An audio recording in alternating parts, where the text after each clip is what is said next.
Good evening and welcome to Rock, Paper, Hand Grenades. I'm your host, Joshua Solomon, and with me, as always, is the Honorable J.P. Marzullo. How you doing, J.P.? I'm doing good. How was your Thanksgiving? It was good. It was kind of hectic, but okay, because it wasn't at my house. It was at my daughter's house. That's better. You don't have to clean up, and you get to take things home with you, right? It was all the kids and all the grandkids. Oh, so how many is that? Like 50? Or 5 kids and 8 grandkids. Oh, my gosh. I know. That's why I have gray hair at such a young age. Oh, my God. It's good, 4 dogs. And 4 dogs. Oh, my gosh. Oh, Lord. But it was fun. I cooked the turkey. Nice. And all the other stuff is taken care of by everybody else. I take care of the turkey. Nice. I do the turkey. Do you do I get up early. Free-range turkey, or do you... I do whatever was put in front of me. Exactly. No, but I like doing the turkey part every year. That's my thing. Yeah. So. A lot of leftovers, or with that group, you probably had none, right? Yeah, it actually wasn't too bad. I mean, usually leftovers is like maybe enough for a sandwich or a stew. So yeah, nice. Yeah. Nice. So. All right, as always, Rock, Paper, Hand Grenades is sponsored by the Wilson Hill Pistol Club right here in Manchester, New Hampshire, 1732 Lakeshore Road. Their website is wilsonhillpistol.org, and you can go there and you can get a hold of the schedule and sign up for training. The next training session is Saturday, December 16th, and that is NRA Basic Pistol. And then the following training will be Wednesday the 27th. It looks like that's strange on a Wednesday, but it's during the Christmas break. So the Safetia Fast Handgun. So we got the NRA Basic Pistol and we got the Safetia Fast Handgun. Those are both beginner level. They're just different instructional styles. The Second Amendment Foundation instruction and the NRA instruction. Also, brand new, you can find links to it at the Wilson Hill Pistol website, and you can find links to it on the Rock, Paper, Hand Grenades Facebook is our brand new swag store. You can get a nice hat like this with the Rock, Paper, Hand Grenades logo. You can get a Wilson Hill Pistol logo. You can get coffee mugs, shot glasses, t-shirts, sweatshirts, whatever your heart desires at our online store. Proceeds go to the Wilson Hill Pistol Club for any logo, any item with a Wilson Hill logo on it, and any item with a Rock, Paper, Hand Grenades logo. There's no profit involved. Just get your stuff. Yeah. Show us off. Exactly. All right. Nice. So tonight, 'tis the season. We have these types of show every holiday season, and so we're welcoming back Jeff Nelson from the Liberty House. How you doing, Jeff? I'm doing well. How about you? Good. Thanks for having me. So you've been on the show before. You know how this works. We're just going to chit-chat. Yes. So for viewers who haven't seen you, don't know you, tell us what Liberty House is. What do you do? So Liberty House serves veterans. We serve 2 groups of veterans. The first group are our residents. We have up to 18 residents. At this point, we just did the numbers. I think we're at 94 applications this year. We had 84 last year, and we still have a month to go, so the demand is there. And so what we do is we bring them along for about a year with us in residence. We have a very simple program as far as we're concerned so that we can articulate it well to our guys, and that is a 4-step program. So it's basically recovery. That's the first thing they work on. Then we move, a lot of times they'll overlap a little bit, but we'll move to really connecting them to services in the community. So a lot of our guys haven't seen a PCP for sometimes decades. haven't seen a dentist for decades, mental health professionals. So what we'll do is we'll connect them to those locally. Many, but not all our guys are service connected, so that impacts how we're able to get them services. So we work in kind of two different realms, the VA service-connected realm and the private sector as far as the services go. But along with that, we get them their essential documents. So a lot of us take for granted that we would have available a Social Security card, a birth certificate, those things that will make you marketable that you need to get employment. So we help them get those. Oftentimes they're not from New Hampshire, so it takes a little bit of work through different clerks' offices across the country. So once we get them situated with a recovery, we get their essential documents, we connect them to services and have them start going to those services. Then what we do is move into employment. One of the conditions of being at Liberty House is that they work full-time. Additionally, once they start working full-time, they have to save with us 50% of their net pay. Because some of them come with custody issues outstanding. Some have divorce issues. Some have court fines and issues. And so what we do is we have them give us that 50% of the net income, and then what we do is save that for them. So most of our guys can save, depending on what they're earning, obviously, for an hourly rate, between $5,000 and $10,000. Yeah, and that's huge. That is huge because you're providing them with the residence, right? So they're not paying rent. They're not, right? They're getting a whole bunch of things that someone wouldn't have to worry about during this period of time, this recovery time. You're taking key. a burden away from them. That's key. And once they start working and that money starts adding up, it really helps them because a lot of our guys come with us and they don't have motor vehicle licenses because they've been suspended. And so we help them get those back. And negotiating motor vehicle divisions across the country, because a lot of guys will have fines in Texas, they'll have fines in Minneapolis, Minnesota, and their license will be revoked in New Hampshire. So you've got to negotiate all of those motor vehicle departments. And it is a chore, so that's one of the key things. The other thing we do when they come to us, which is fairly new, we have a volunteer who does financial coaching. A lot of our guys, especially if they were ripping and running before they came to us, or maybe just out of prison, we've had a number that have come to us out of long prison stays. They don't really know how to deal with debt. They don't know how to reduce that debt strategically as far as interest rates, which debt do I retire first, and then how do I go after the others. So we have a coach that helps them really strategize how to attack their debt so it can increase their credit score. Because in today's landlord market, you've got to be in competition with 10, 15, 20 other people. So you have to make yourself very marketable. And so those are our guys. They stay with us for about a year. We do have a couple of apartments they can stay an additional year if they finish our program and need a little more time.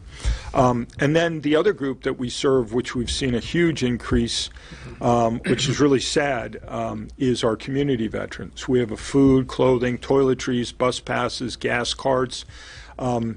And we have seen a dramatic increase this year. We've registered 112 new community vets just this year. So a community vet, you classify as someone who has a home, has a job, they're independent, but they need assistance. They may or may not have a home. They may be couch surfing, they may be living out of their car, they may be living on the street. Right. But they're not residents of the Liberty Correct. House. But Correct. you are still assisting these folks. Absolutely. And it's very sad because a lot of them have been elderly couples that come in, one of whom is the vet. And they're coming in for basic necessities. I mean, you're talking canned meat, you're talking canned vegetables, soups. You're not talking about extravagant luxury items. Right. And it's just terribly sad to see. This year we have had over 2,400 visits from veterans in our community, veteran community in our pantry, just this year alone. and we still have another month to go. On Monday, we had 24 vets come in from the community in need of food and clothing. It's just been incredible, the increase. And, of course, a lot of that has to do with the economy, and I'll leave it at that. Oh. Well, that's a lot of good work. But so you're the current director, and Liberty Yes. House is falls under the auspices of Catholic Charities. It does now. We, in 2000, let's see, it would have been 3.5 years ago now. Yeah. Our board, JP was a member of our original board when we were an independent nonprofit. Well, that's kind of where I was getting at. Yeah. There's a history here, Yes, with absolutely. you and JP. So. Yeah, there absolutely is. So, who we consider kind of the grandfather of Liberty House, Don Duhamel. He came back after serving in Vietnam. He was a career Air Force guy, Master Sergeant. And he saw some homeless guys in Manchester, vets. And he became very discouraged. And in 1993, he incorporated and made it a nonprofit. Due to some political issues within the city, it took him until 2004 to be able to actually open the facility that we had on West Baker Street, which was a 3,700 square foot old farmhouse, woefully inadequate with the infrastructure, electrical, Yeah. heating. And we could only serve 9 vets in residence. Double bunk Dumps, Yeah. bunk beds. Yeah. And it's always a challenge to go to a 60-year-old vet and ask him to jump up on the top bunk. And I know they may be used to it 30, 40 years ago, but Right. at 60, you shouldn't have to. So it was just woefully inadequate. And we were fortunate that we connected with the CFO, Dave Hildenbrand, who's also a vet. At the time, 3 of his 4 kids were active duty. And he really wanted to see, he was fairly new to Catholic Charities, and he wanted to see a veteran-specific program. Catholic Charities serves veterans in their other programming, but not specifically veteran.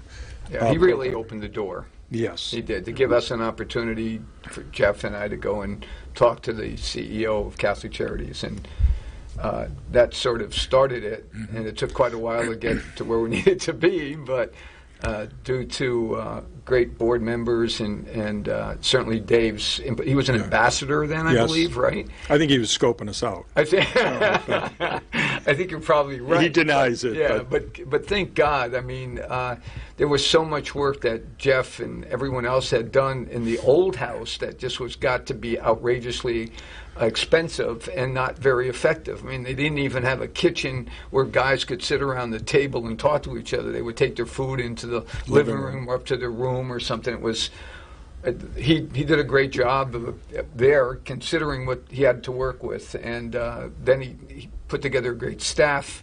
Go ahead, I'll let you go from there. But yeah, we went from, that was 3,700 square feet. I think the last summer we were there, the record was 12 times before noon, we had to go down into the basement and hit the breaker because somebody forgot the air conditioners were on and somebody hit print. We just didn't have the electrical capacity to really run an office, Right. never mind a nonprofit for a residential program. But it gave us time to really focus on recovery, because when we first started, Liberty House, especially early on in 2004 through 2010, was really a little schizophrenic in its approach. It was almost like a shelter for some vets, 1 to 2 days. Yeah. They had one gentleman who lived there for 5 years and actually died in the facility. And so there was just this wide gap of whatever, what services do you provide, and can we structure it? And, Yes, so we really, through our great staff, we really honed in on the 4-step principle, because we know vets are mission-focused, and we want them to be mission-focused and action-oriented. We don't accept stalled progress. We want to see you continue to move through those 4 steps, continue to progress towards independence, because that's what our focus is. So, I mean, it's, tough love, but it had to be done. I mean, they take no federal or state funding. They have to sign a contract if they get, you do random drug testing. Absolutely. And I couldn't remember if you test positive and correct me if I'm wrong, they would have to leave that almost immediately, and they would find them. Jeff's team would find them a place for the night. If it took that, they would, but then and connect them with other services in the area. But the guys that have come out of there have just been, great. And they've done such a great job with them, and he ought to be very proud of what he's done. I certainly am proud of him because. Well, we have a great staff. I mean, we only have 4 full-time people, including me. So it is a staff that just is incredibly dedicated, committed. We do 5 or 6 fundraisers every year, always have, and that's how we raise a good portion of our money. I went to 2 this year, but and you had a new one. Touch a Truck. We did that. You Touch a Truck. You had the golf tournament. Yes. Yeah. Right. Yep. That's really. I don't know how big of there was one at the Auburn Pits. Yes, we did one of those. I did. I went there. And you have a large volunteer staff. Well, not a large, but you have a lot of volunteers that do a lot of things.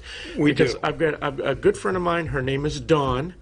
She spends a lot of time baking and bringing baked goods and donuts Very good. to you guys. And Baked she goods. insisted that I mention her to you. She is fantastic.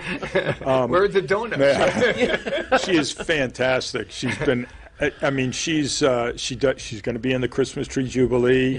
Yep. She goes to all her friends, raises money with them just to get product to be able to bake for us. Yeah. Well, she's the one who dragged me out to the Auburn Pits. Oh, good. I'm like, well, you don't have to drag me. Just tell me where it is. I'll be there. She's a fantastic lady. Been a very big help. Yeah, we have St. A's students that come in. We have 5 this semester. St. A's is really good about their volunteerism. They come and spend a couple hours each week, and they help down in the pantry. We have another person in addition to Dawn who bakes. We have this will be our 3rd year now, Massachusetts School of Pharmacology and Health Sciences. I had to get that right.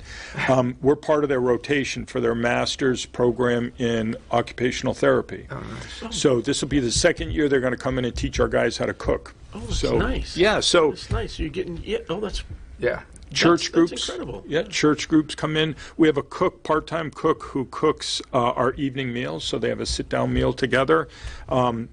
And has leftovers, but we always can use help on the weekends. So we have a church group that comes in. Gary heads it. He used to be our postman. He just retired.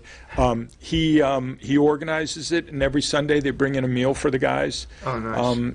We do not want for food. We're blessed with the donors that we get and the volunteers that we get, and just throughout the year we have a whole bunch. UPS, BAE. There's just a whole bunch of companies that come in and do work for us. Whether it's landscaping, helping downstairs, whatever it might be, we just have a huge amount of, if you total them up, we have a huge amount of volunteerism. Yeah, and I mean, people that have donated, Henniker Farm Store this year donated 6 pallets of clothes and boots, brand new stuff, and I think they're ready to do it again. Wow. So we still have some of their stuff. Yeah, and they brought a lot of stuff in. Yeah. And it's always, and I just want to mention that I'd like Jeff to talk about Swim with a Mission a little and what he did this past year, because Swim with a Mission, I believe they gave a check of $1 million or close to it.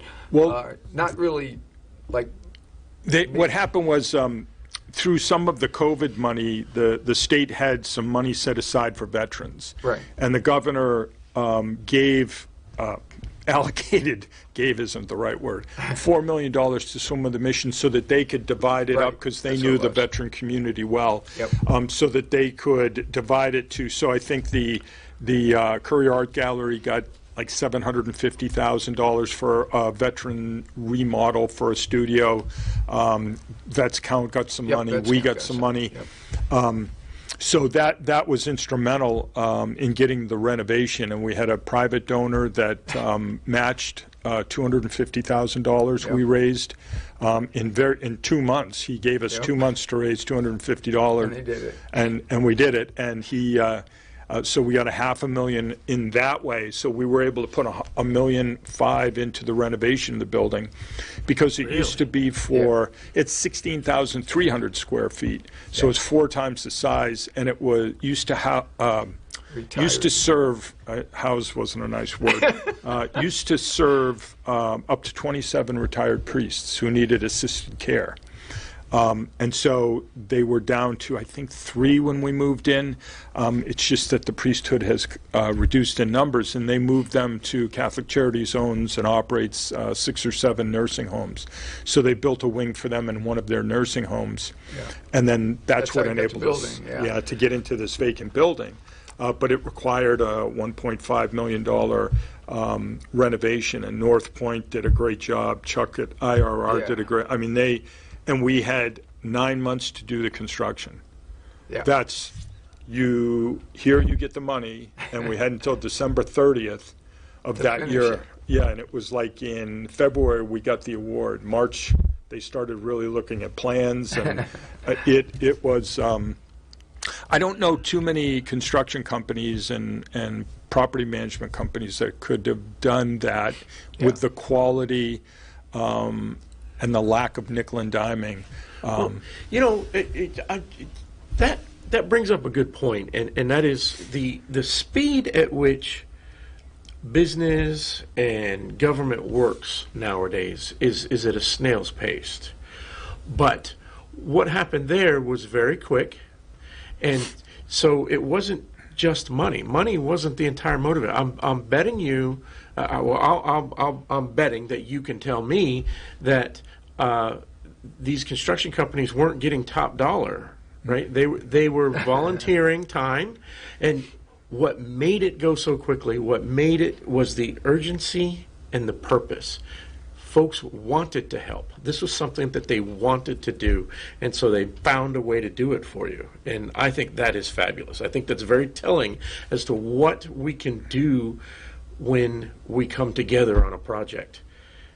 And that's something that we don't see in our regular lives anymore. We don't see it in the government. We don't see it in the military. We don't see it. But it's. I think I just went off on a tangent there. The fact that it took place in 9 months is because there was a purpose that everybody was behind. Well, I didn't come from the nonprofit community my whole career, so I was amazed at, and I believe strongly that nonprofits, there needs to be watchdogs. There's no doubt about it. There are some, obviously, there are some misuse of funds and other issues. I can name several since the last 5 years, but we're not going to go. That's not what today's show's about.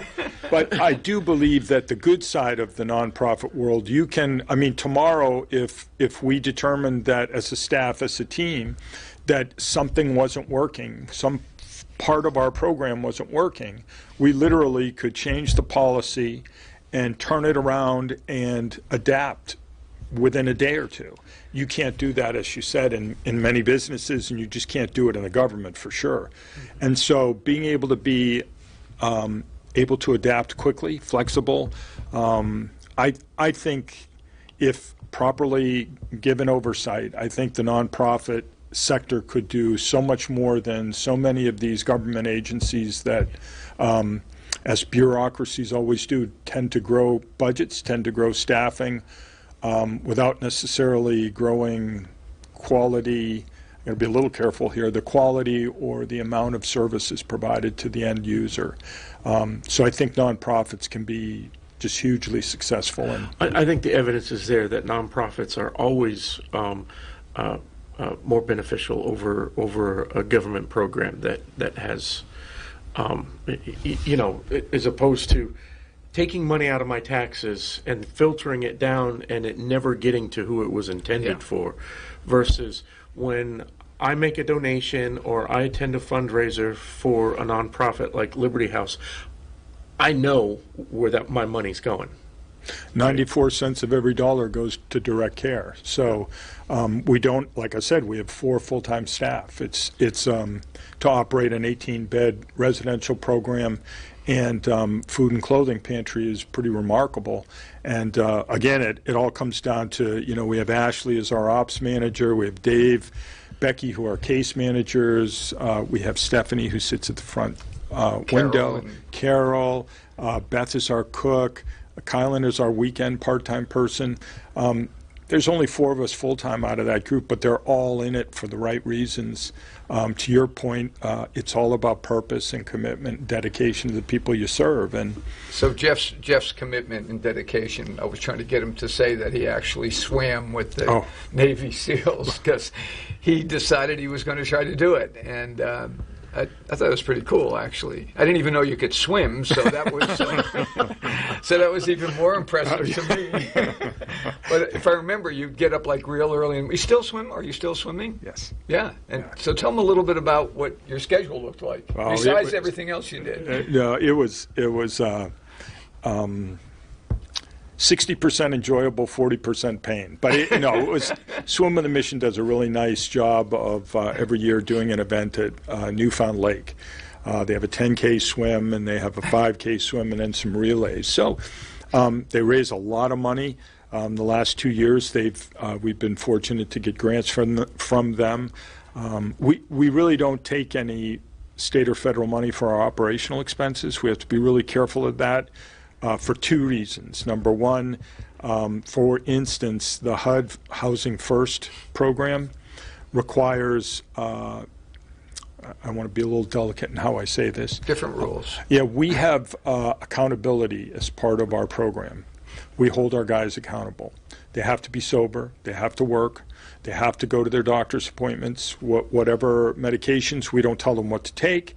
We'll help advocate if they don't want to be in med, but a particular med or whatever, but we do not, if they agree with their doctor to take their prescribed medication, they have to take it. So we expect reasonable behavior. We have a 10 o'clock curfew. We don't have a lot of rules in the house. It's all about respect, and they're all centered on respect.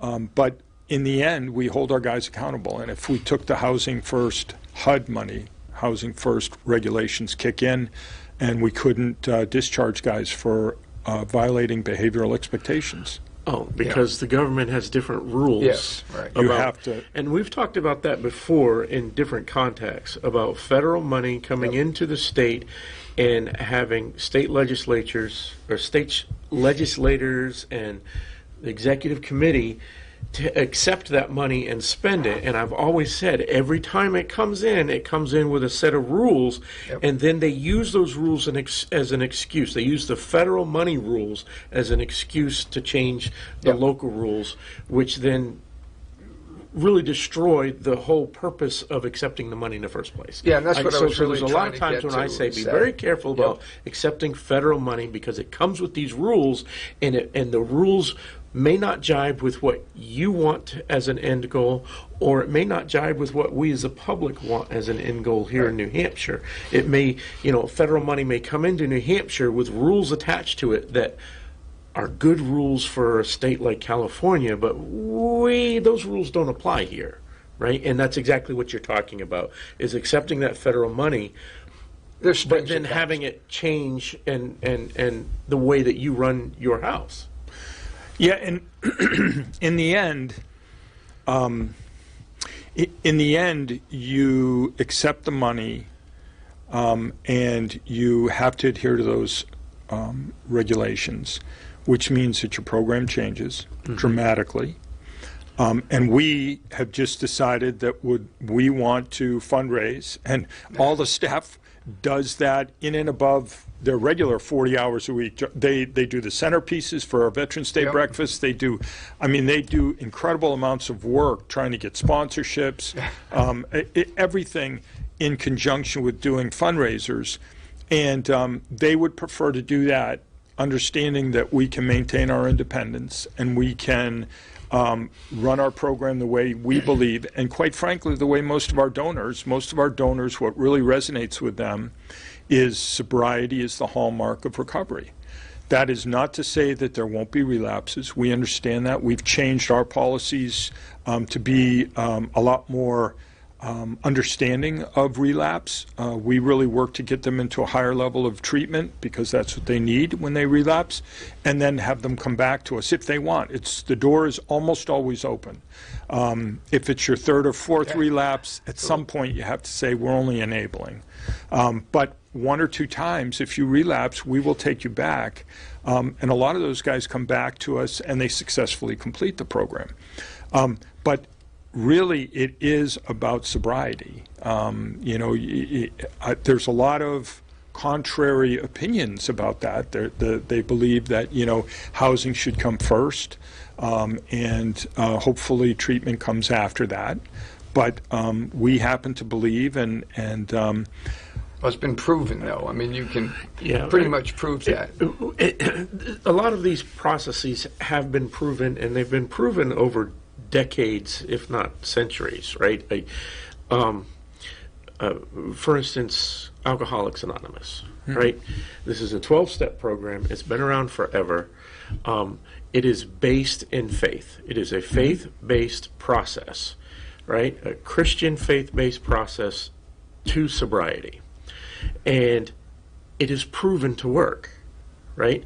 And so when you start to change the rules of that, or you want to impose your own system on that, that becomes a problem. So and so sobriety first has been shown that's how that works, right? So, faith-based and sobriety are the two things that have always been successful. So I also think that, if I recall now, you have the AA meetings now at Liberty House, well, we have a recovery meeting that's run by a licensed alcohol and drug counselor who's under contract with us. So he runs those, and we believe that we don't follow any particular program. So our philosophy as a program. I was just using that program as an example, right? Yeah. But the example shows that the nonprofit method of doing things, and if we do it our way, it works much better than the government way. It always has. Yeah.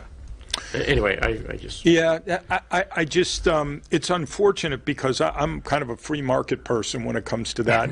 I would like to see there be a smorgasbord of programs, and I agree. It should be up to the person, but you shouldn't penalize a group that believes in sobriety and encourage and basically subsidize programs that let's just say don't encourage sobriety as the hallmark of their program.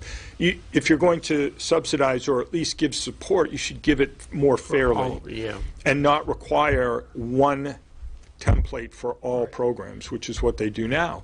So make there be or enable there to be a range of programs, and the person can choose whatever they would like. And I think eventually when people get serious about recovery, they tend to move towards the sober programs. Right. So let the market dictate. And it's just the nature of that particular affliction, right? Being an alcoholic or just chemical dependent. At some point, the folks who do get sober, they realize that the problem is that they're not sober. Right? There is a light switch. Exactly. Yeah. Once that light switch it goes on, they do exactly what you said. They tend to gravitate to those programs. I got to get through this before anything else can happen. Well, I think really the hallmark of any good program is twofold. It is sobriety-based, and it is purpose-focused. So everybody has to have a purpose in life. I think a lot of the guys that come out of the service lack purpose. They were in a very regimented, hierarchical, unit-based. They were very connected to their unit, to the guys to the right and left of them. And then when they get out, a lot of them flounder because society is not built like that. A lot of times they're not able to articulate their skill set from their MOS, their job in the service, and how do you translate that skill set to a civilian employment opportunity? So there's those kind of issues, kind of practical issues. But there's also this real serious issue of purpose. You're in the service, you wear a uniform, you're in a unit, you're mission driven, and you have a purpose, whether you always agree with every purpose you're given, but you have an ultimate purpose. And when you get out, especially when you start getting involved with alcohol and drugs, you know, the purpose for your life, I don't know that guys address it like they should. You still need purpose. You still need to find meaning in life beyond your alcohol and drug use.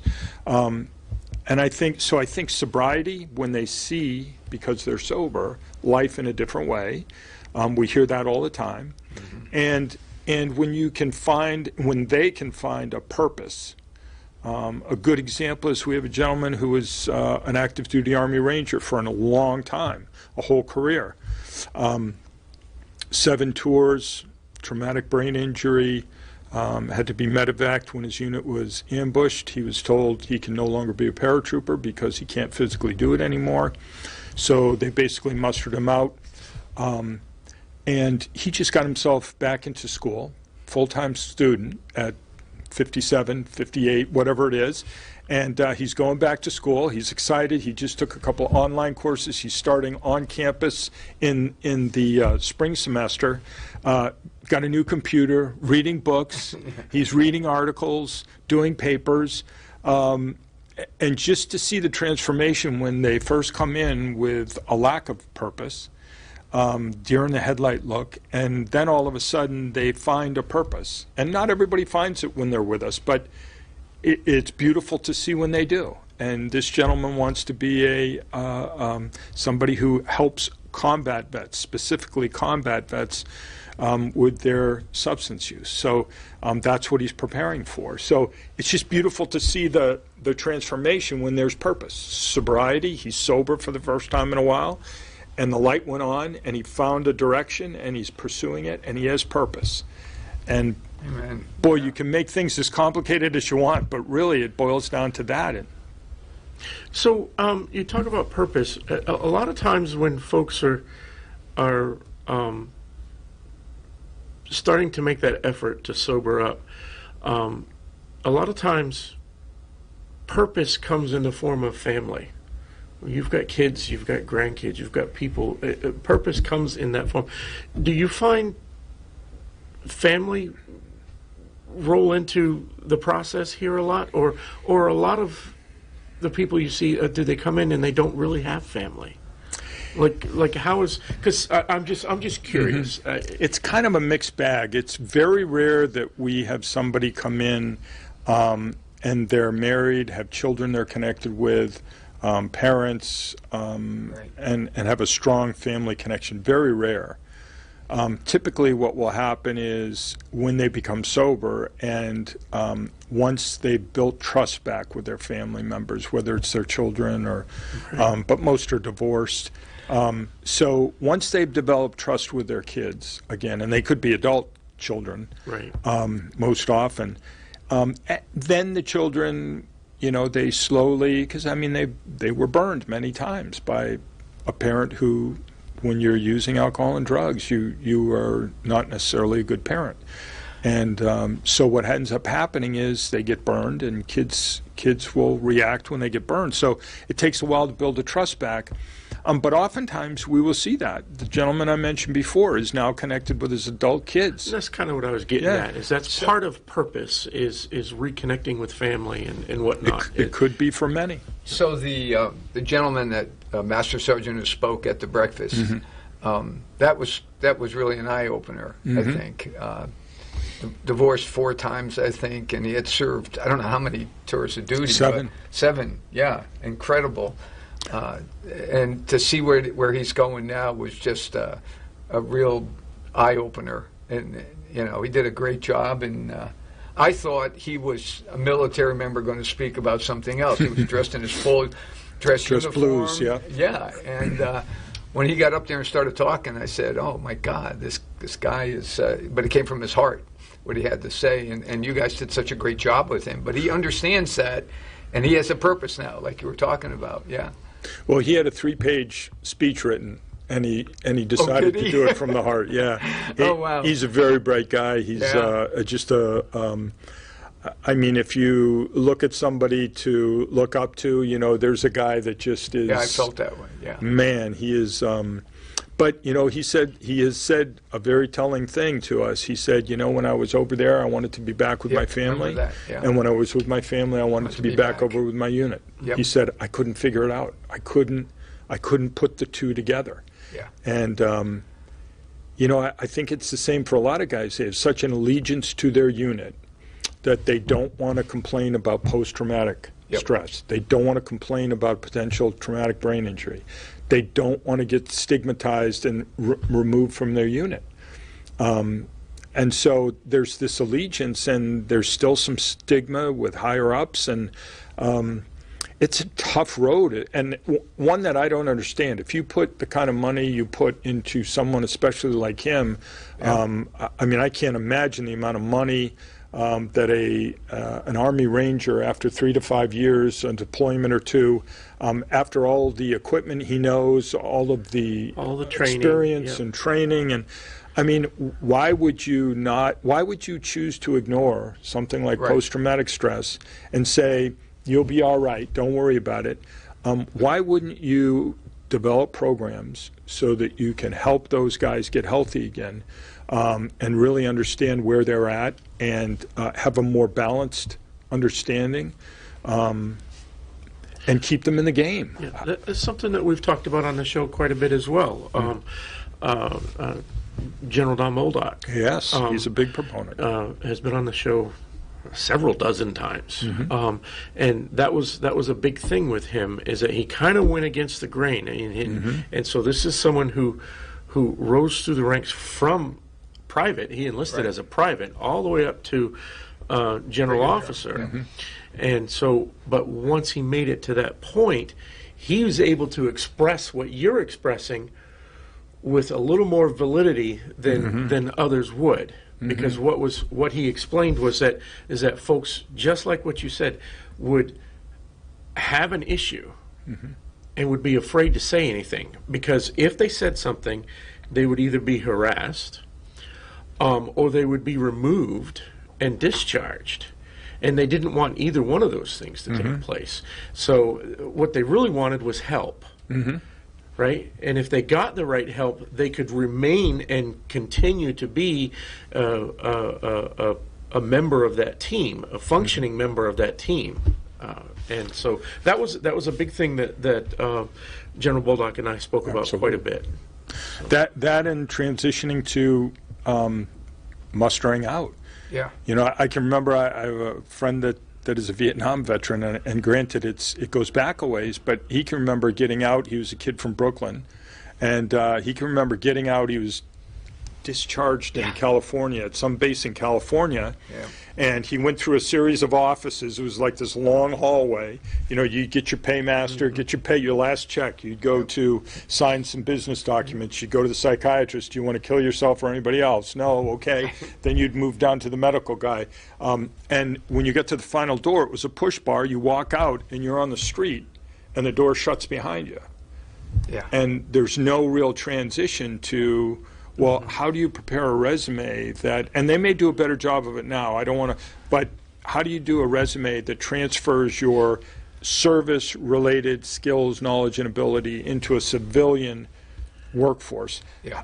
How do you transition when you go home to your family, understanding you haven't been there for a year or whatever the deployment was, and that things have changed?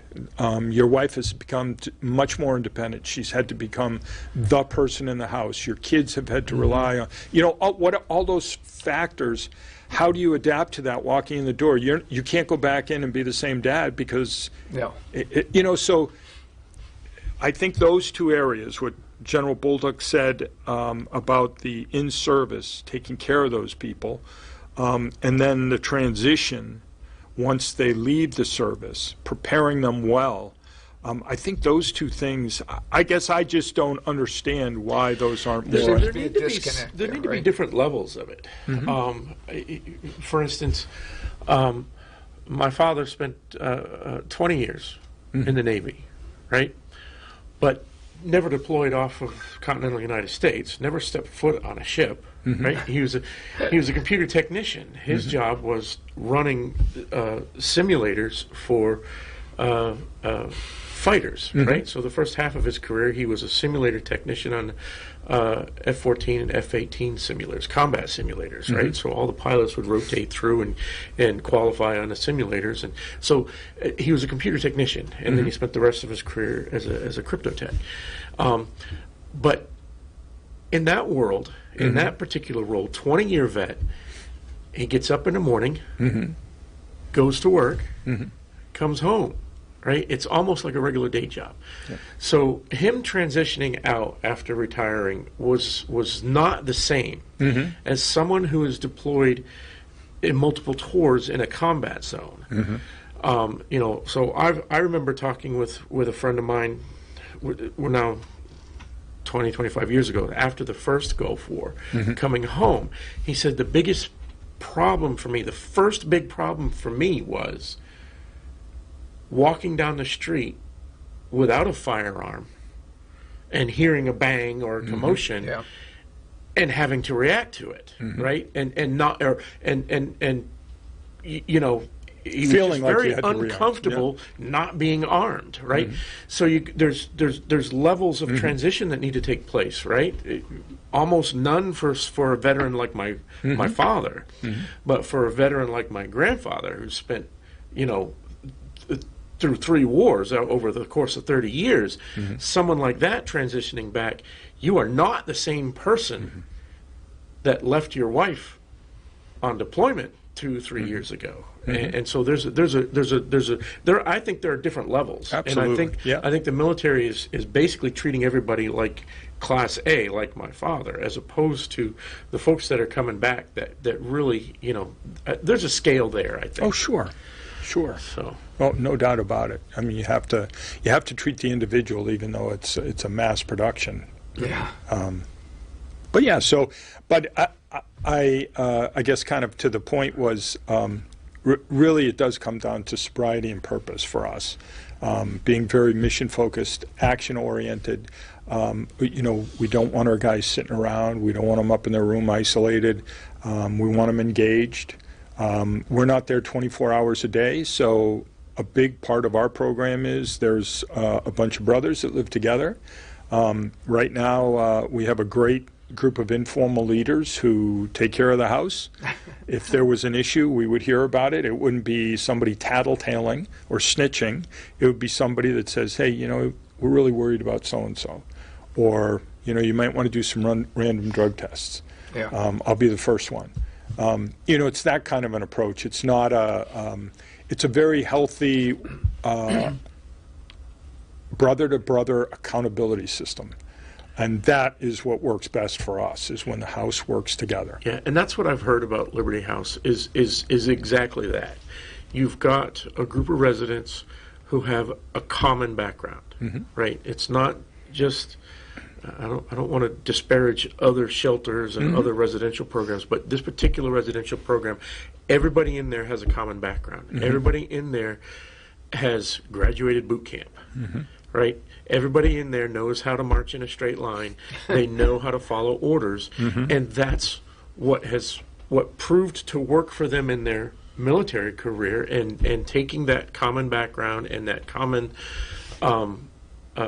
discipline, if you will, I think is what is unique and what helps make Liberty House work as well as it does. And I also think the other thing that helps is when they interview people, they make sure that they're going to fit into that group, right? Yeah, we are very careful about who we take. We wouldn't want a lot, and this is a very ballpark example, but we wouldn't want a lot of 19-year-old young men in the house, all young 19-year-old men who have serious substance use issues. That wouldn't be a workable culture for the house. But when you have a group of mature guys who have been around the block, who are very stable in their sobriety, you can take a risk with maybe a young guy who normally maybe you would say, look, you really need a higher level of treatment. You might give them a chance where then they're going to be in a house full of mentors. Mentors. Yeah. Yep. And it's interesting, the gentleman that we've spoke about, the Army Ranger, said it real well. he said, so-and-so, he used the example, so-and-so kind of felt sheepish because he was only in, I won't name the branch, and he didn't deploy. But like he said, this ranger said, you know, you raised your hand. You raised your hand and you were willing to sacrifice everything. And that makes you an equal with me, even though I've been deployed. He didn't say this, but I've been deployed 7 times. Army Ranger, Special Forces, worked with French Foreign Legion, Afghanistan. You know, you're the same because we raised our hand and we were both willing, whether one was more field-oriented or logistics and support-oriented. It didn't matter. You raised your hand. Yeah. So I think that's that commonality. For our guys, they don't really I mean, there's always teasing among the branches. Oh, but you're supposed to do that. Yeah. I mean, that's part of the game, Yeah. right? But beyond that, it's good-natured teasing. There's nobody that looks down on anybody because they were a clerk for, you know, a 4-year hitch. I'm just using that as an example, and it may not be a good one. But I mean, they're not looking down on that. That guy raised his hand just like they did. And I think that's something that if you don't realize unless you've served in the military that they don't look down on each other that way. Like, you know, I grew up on Navy bases and I see it, right? So when they're in uniform and when they're at work, there is a hierarchy, right? There is a chain of command, right? But they do treat each other as equals, right? You'll have a 40-year-old Master Chief and you know, a 22-year-old lieutenant who outranks that Master Chief, right? But they treat each other as equals in their daily lives and doing their jobs, right? There's a that does not change their attitude towards each other as people. And it doesn't matter which job they did, because I think if you were in any of those jobs, you realize that every single one of them was just as important as the other one. And that's what you're talking about, is that you need to get that group of people there that will work that way, will understand each other that way, and help each other, because that's what they're there for. They're there for that help. They're there for that because there are things you can't do on your own, especially with sobriety. And there are things that staff can't do. You need that thing. Right. You need that. Yes. And there are things that we can't do for them. That's got to come, a lot of the accountability and a lot of the support comes together amongst themselves. You know, staff, I mean, I think we have a very family, loving, oriented program. And we do that because we love the guys we serve. But we're still staff. Right. And so there's always going to be a certain amount of distance. Whereas, you know, the guys sitting next to him, sleeping in the same bedroom with him, or going through the same things, it's a different relationship. Right. And so but that is key to the house. The house culture is key. We as the staff can only do so much. I think our staff does a remarkable job, but we can only do so much. Good. And it's on the guys. And so does your service dog. That's right, that's right. Yes. Great really, addition. I'm serious, though. Yeah, it's a great addition, yes. Yeah. All right. So we're coming up on time. So let's talk about, real quick, your next couple of fundraisers, what's coming up, what people can do, and how they can get in contact with you. But let's talk about the fundraisers. Great. So December 9th and 10th, we're having our Christmas Jubilee. This is our second year doing it. Last year we had 15 trees. Right now we're up to 19 trees. Nice. People can come in on that. I think the 9th is a Friday, and then Saturday is the 10th. 9th is a Saturday. Okay, then I have it backwards. 8th and 9th. They can come in and take a look at the trees. We have trees from vendors. Last year, I think this year, we're actually having a hot water heater. A company, Sam Mechanical, is donating, their tree is going to be a $2,000 hot water heater. Oh, So wow. you buy raffle tickets, you put them in your different buckets. And we're probably going to get 200 to 400 people, so you've got pretty good odds at winning. So that's coming up in December. In May, on the 18th, we're having Touch a Truck, which is a fun event for kids and families over 100 William Loeb Drive at headquarters. And then the next one that we have that we're really excited about is our 20th anniversary, which will be April 6th, and it's at the Elks Lodge in Portsmouth. We've already got a swing band, a 6-person swing band. We've got a plated meal organized. It's going to be a Roaring 20s theme, so we're all going to get dressed up like flappers and zoot suits and stuff. So we really are looking forward to it. I still have those. One Yeah, that comes out less exactly. wide. I don't know what those are called. Gangster hats. Yeah. But yeah, so those are the next 3, and we're really excited about the 20th because we feel like that's a pretty big That accomplishment. sounds like a good time. Yes. Absolutely. Yes. All right. Phone number, website, anything like that? 603-669-0761.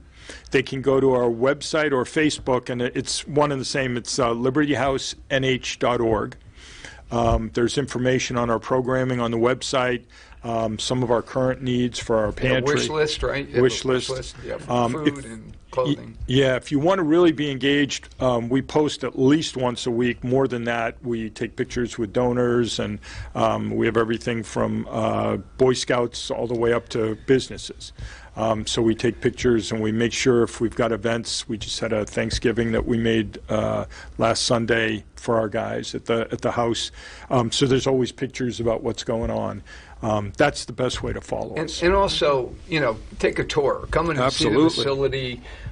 You'll be amazed at what they've done there. I mean, it's just incredible what they do. So I think that's important too. Absolutely. And our guys, They love it. Yeah, the guys are very open and willing to talk. We're very pleased and proud of